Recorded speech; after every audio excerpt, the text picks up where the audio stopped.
Good evening, I'm Camelia and this is KiniNews. The man who attacked the Ulu Tiram police station in Johor early this morning is believed to be linked to the Jemaah Islamiyah terror group. This was revealed in a press conference by the IGP.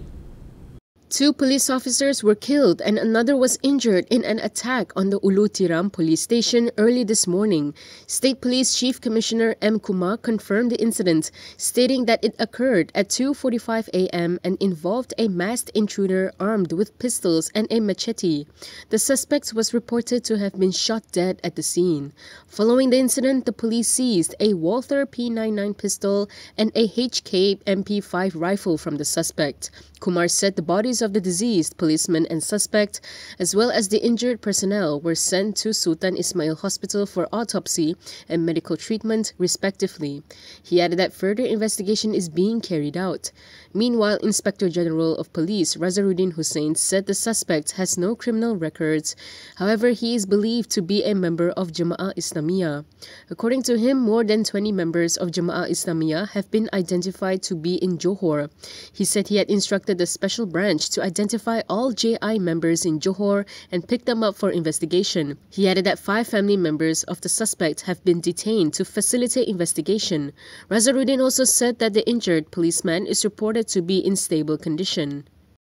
Meanwhile, a PAS leader has urged the public to remain calm and to allow the police and Home Ministry to conduct a thorough investigation into the attack.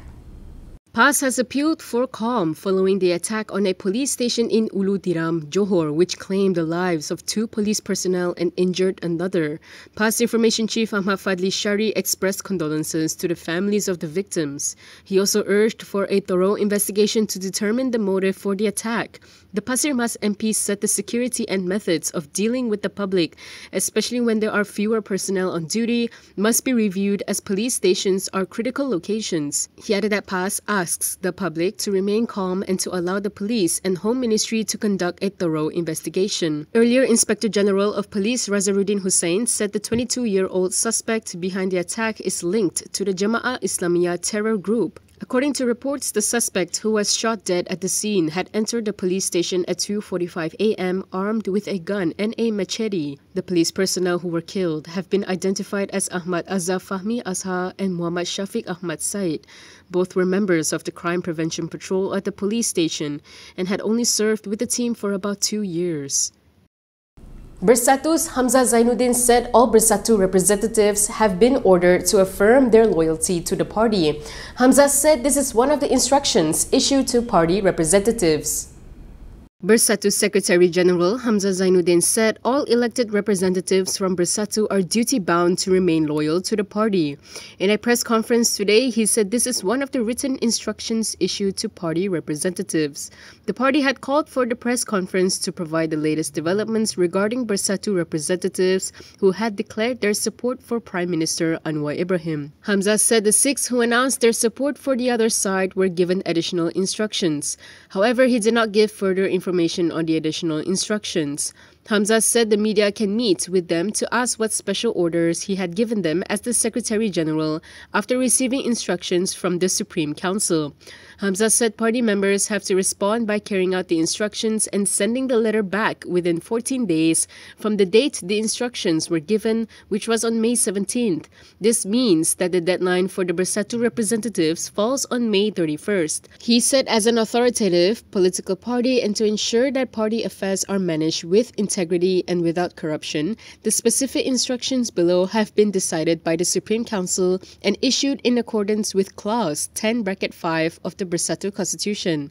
The instructions were to obey the party's leadership and to announce that they did not support the coalition government of the day in any way. In April, the Registrar of Societies approved an amendment to the Bersatu Constitution enabling the party to act against the 6 members. The amendments to Article 10 of Bersatu's Constitution stipulates matters of resignation and dismissal of party members. Under the approved amendment, any Bersatu elected representatives who defected from the party would automatically cease to be a member of the party. This would trigger the anti-hopping law per Article 49A of the Federal Constitution and their seats will be vacated. If you'd like access to news like this and more, subscribe now to Malaysia Kini and support independent media. Still on Bersatu, earlier the party announced that they would file a notice to vacate the seats of 6 turncoat MPs. Bersatu will be filing a notice to the Dewan Rakyat seeking to vacate the seats of 6 of its MPs who chose to back Prime Minister Anwar Ibrahim. Bersatu Deputy President Ahmad Faisal Azumu said the decision was made during the Supreme Council meeting on Tuesday.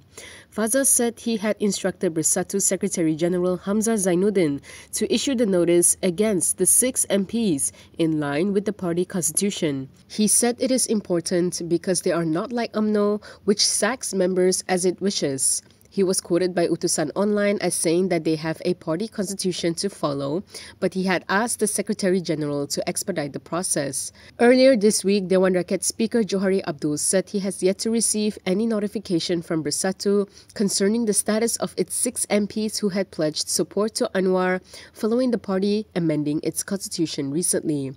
In April, the Registrar of Societies approved an amendment to the Bersatu constitution, enabling the party to act against the 6 members. Under the newly amended constitution, these lawmakers must immediately vacate their seats. The court will hear Sanusi's case involving 2 sedition charges in July. The dates were set after the AGC rejected the representation by Sanusi to strike out the charges. The Attorney General's Chambers has rejected the representation by Kedah Menteri Besar Muhammad Sanusi Mat Noor to strike out 2 sedition charges against him.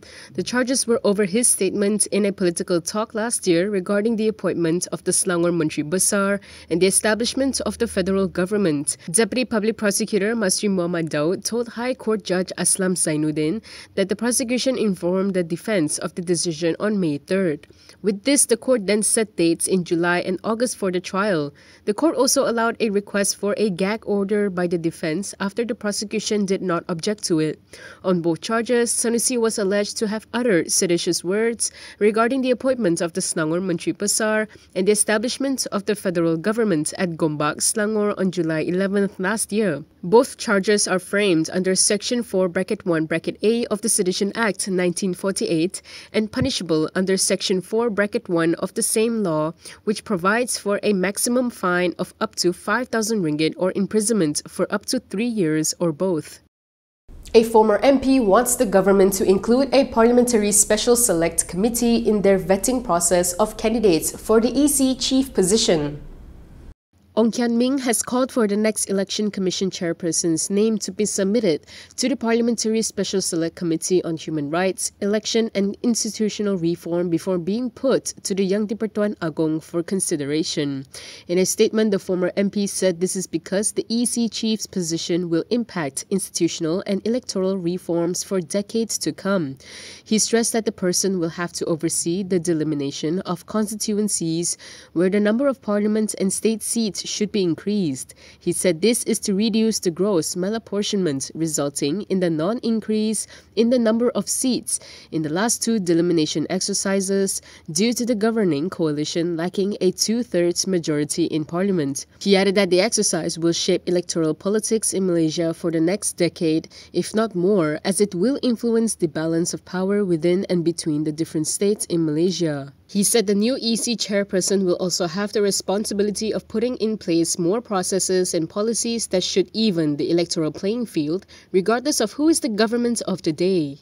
Moving forward, Ong said the incoming EC chief should be well respected for his or her independence, be well versed in election laws, and enjoy public confidence. He said some suitable candidates would be current Deputy EC Chairperson Azmi Sharom, current EC member Muhammad Faisal Haziz, former Bersih Chief Ambiga Srinivasan, and academic Wong Chin Huat. He stressed that suitable names should be proposed to the Parliamentary Special Select Committee, which will vet the candidates and propose either one or a limited number of names to the King for consideration. That is all from me today. For more stories, you can go to Kinitv.com. You can also follow us on Instagram, Twitter, YouTube, and Facebook for the latest news updates. If you'd like to support independent media, do consider subscribing to MalaysiaKini.com. I'm Kimilia. Thanks for watching.